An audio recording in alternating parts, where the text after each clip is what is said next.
인도 명령 결정이 나면 결정물을 이제 송달하는데, 송달해서 보니까 249페이지죠. 2번에 보면 송달이 안 되는 케이스가 있는데 그 원인을 보면 두 가지입니다. 하나가 뭐냐면 2번에 가로 1번요. 안 받아 일부러. 이런 케이스 많아요. 일부러 안 받아.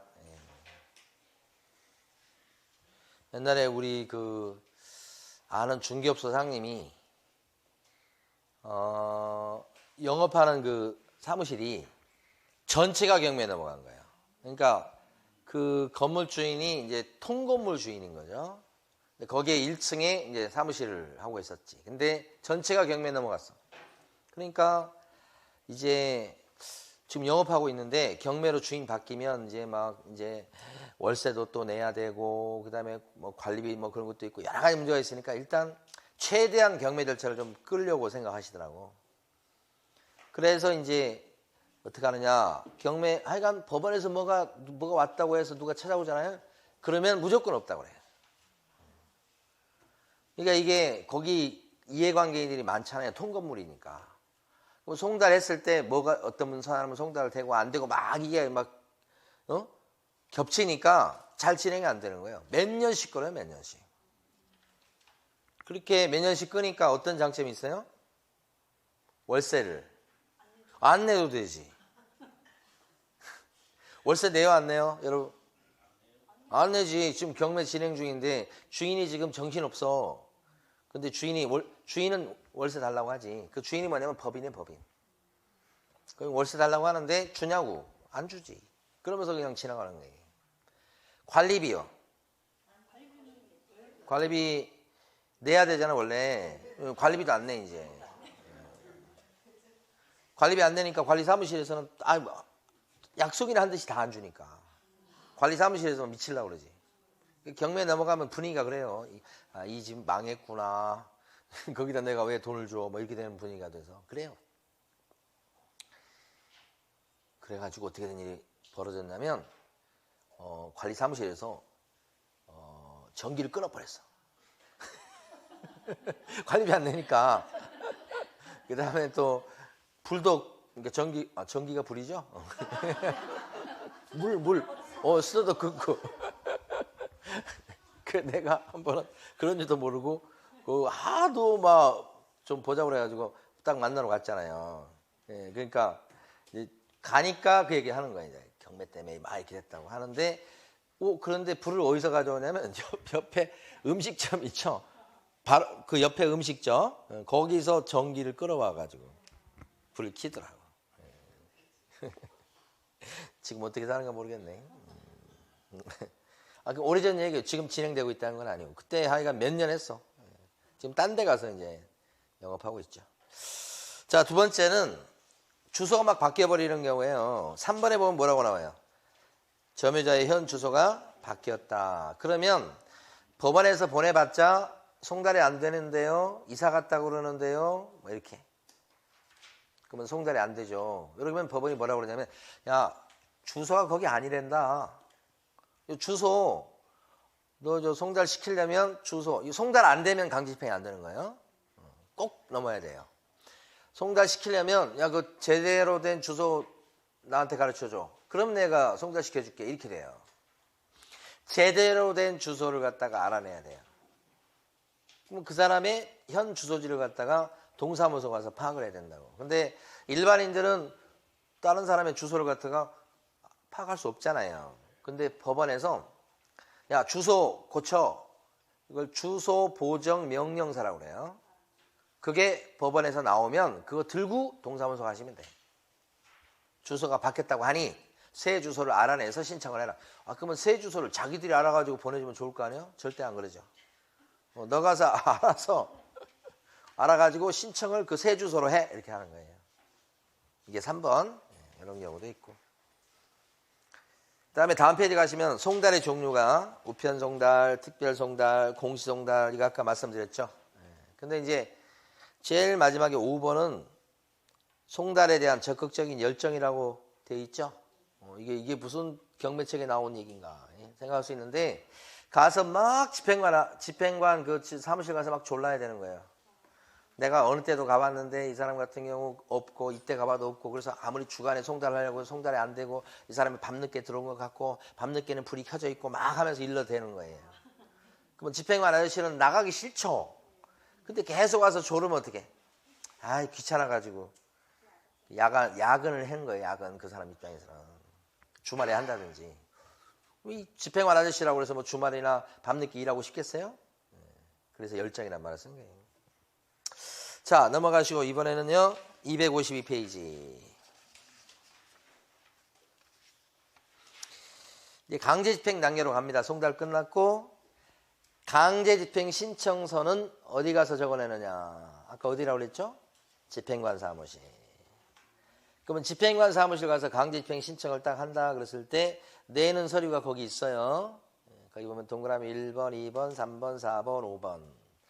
그 시커멓게 된 동그라미 5번에 신청서 나와 있죠. 신청서 적어내면 되고 같이 갖고 갈 게 동그라미 4번에 송달증명원이라는 게 있어.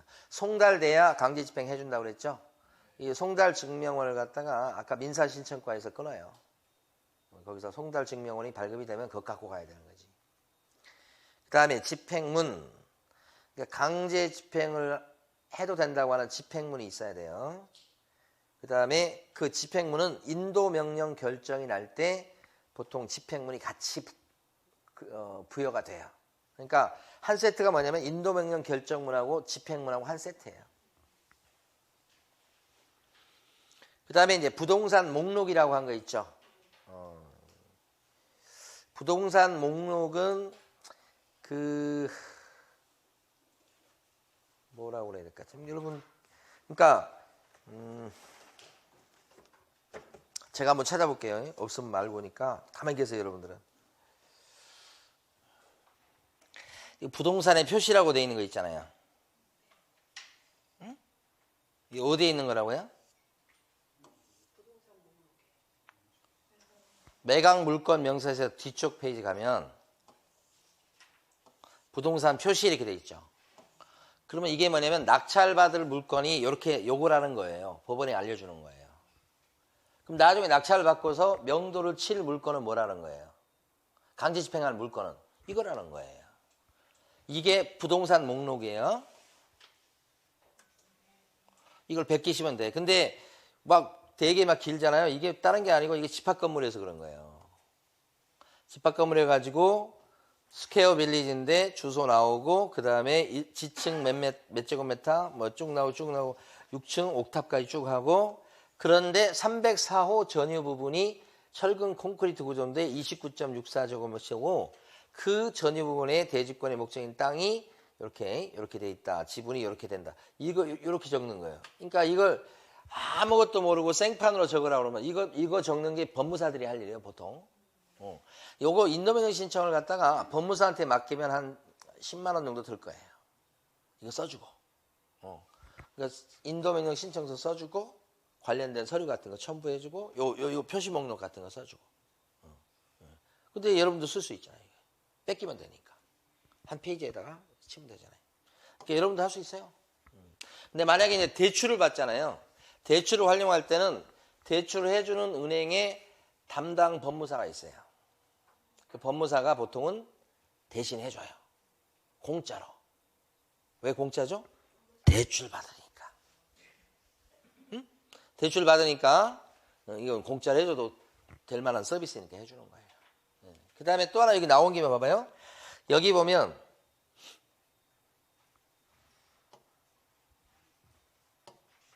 아이고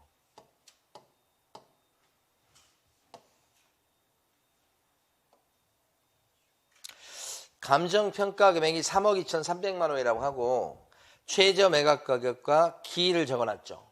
보통 한번 경매 신청이 들어와서 경매 날짜를 잡을 때는 4번을 한꺼번에 잡아요. 딱 정해졌어요. 언제 한다는 게. 그래서 1회 기일은 23년 1월 30일 벌써 했네. 8억 4천 얼마로 최저가로 한다는 거고 3월 6일 날이 두 번째 경매. 이건 아직 안 했네요. 내일인가요? 월요일 날? 오케이. 오케이. 4월 10일 날, 5월 15일 날 한 달 간격으로 한 번씩 해서 4번 유찰 댓글까지 해가지고 딱 정해놔요. 그리고 미납이 돼서 재매각할 때는 보증금은 몇 프로를 올린다? 이렇게 미리 결정돼 있어요. 요거 하루 잡고 그다음에 또 요날 또 다음에 또 잡고 또 잡고 또 아니고 4번 날짜를 딱 잡아버려요. 처음부터. 그래서 진행을 해요. 그때 잡는 게 아니고요. 자, 그래서 아까 그 252페이지 다시 오시면 시커먼 동그라미 2번에 부동산 목록은 아까 그걸 얘기한다. 그걸 그대로 베끼시면 되고, 그 다음에 이제 신청을 딱 하면 어떤 절차가 이루어지냐면 신청서를 접수받고요. 아까 여기서 신청서를 접수했죠. 그리고 나서 여기 집행관 사무실 가면 집행관 사무실은 1부, 2부, 3부 이렇게 부로 표시를 해요. 부. 경매계는 경매 1개, 2개, 4개 뭐 이렇게 표시하잖아요. 그래서 경매계장 뭐 이런 얘기를 하잖아요. 예? 개로 표시하고 요 집행관 사무실은 1부, 2부, 3부 이렇게 표시해요. 그러면 일단 접수받은 그 직원이 어떤 부에서 집행할 건지 부를 할당을 해요. 그래서 거기 할당이 되면 담당자가 정해져요. 그럼 담당자가 신청한 여러분한테 좀 이따 전화 와요. 와가지고 자기가 맡게 됐다고 얘기하고 강제 집행 그 관련해가지고 날짜 이제 조율에 들어갑니다. 날짜가 언제쯤 좋으시겠어요? 이렇게 물어봐. 그러면 여러분들이 언제가 좋겠습니까? 그러면 빠를수록 좋죠, 여러분들은. 그렇게 이제 대답하기 쉬우니까 그쪽이 지금 제일 빨리 할 수 있는 날이 사람마다 스타일이 틀리긴 한데 제일 빨리 할 수 있는 때가 언제다 이렇게 얘기해요. 그날 되겠냐? 그러면 낙찰 받은 우리도 일정이 있기 때문에 그날 뭐 사정이 있어 안 된다 그러면 또 다른 날을 알아보고 그렇죠? 그래서 이제 날짜를 잡으면서 그리고 뭐라 그래요? 강제 집행과 관련해서 비용의 일부를 일단 내라고 합니다. 비용 예납이라고 하는데 비용을 좀 일부 내시오. 이렇게. 다 내라고 하는 법원도 있지만 그건 좀 드물고요. 보통은 일부 내면 진행을 해줍니다. 자, 그러다가 이제 저 날짜를 잡고 수첩에서 이제 이렇게 해서 일정표에서 날짜를 잡아요. 잡고서 이제 무슨 얘기를 하냐면 그때 이제 강제 집행할 때 증인 2명 꼭 데려 나오시라고 하고 증인 2명 필요하시니까 미리 섭외해 놓으라고 하고 그래서 그때 시간까지 정해서 그때 하겠다 이렇게 해서 일정표가 만들어져요. 그리고 이제 253페이지 가보시면 딱 그렇게 강제 집행 날짜가 정해졌죠. 그러면 그때부터 거꾸로 계산해서 2주 전에 강제 집행하겠다고 예고를 해요. 그래서 오른쪽 페이지 보면 제목이 뭐로 되어 있어요? 집행 예고죠. 집행 예고하는 방법이 이제 법원마다 또 틀려요. 근데 옛날에는 어떻게 했냐면 조금 어떻게 했냐면 좀 볼썽사납게 했다. 무슨 얘기냐면 예고장을 붙일 때 갔는데 문이 잠겨 있잖아요. 그럼 강제로 문을 열었어. 들어가가지고 벽에다 딱 붙여. 강제 집행 2주 뒤에 할 거니까 준비하라고 이런 식으로. 그러니까 옛날에는 굉장히 세게 했기 때문에 이게 조금 인권 침해적 요소가 있다고 보는 거예요. 요즘은 이제 어떻게 하냐면 보통은 강제로 문을 잘 열지 않고 문틈으로 집어넣을 수 있으면 집어넣거나 못 집어넣는 경우는 문 앞에다가 붙여놔요. 예고장 해가지고. 그래서 다음 페이지 보시면 집행 예고장 이런 표시가 되어 있는 게 있잖아요. 이걸 문틈으로 집어넣거나 그렇지 못했을 때는 문 앞에 붙이는 걸로 많이 합니다. 강제로 문을 열고 그런 경우는 거의 없고 드물고 이제 예고합니다. 그러면 이게 가게 되면 어떻게 해요? 2주 있다가 이제 짐 빼는구나 이게 이제 되는 거지.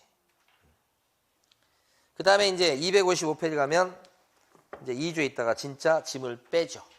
근데 여기서 짐 뺄 때는 집행관 아저씨하고 담당 직원분하고 그 다음에 짐꾼들이 우르르 가요. 짐꾼들이 우리가 일반 이삿짐 센터에서 이사할 때 오는 짐꾼들 뭐 2명, 3명, 4명 이거보다 훨씬 많이 와요. 10명, 15명 막 이렇게 와요. 왜냐하면 그래서 강제 집행에서 짐 뺄 때까지 해서 짐 빼가지고 문 앞에 놓을 때까지 시간은 1시간 정도 전후예요.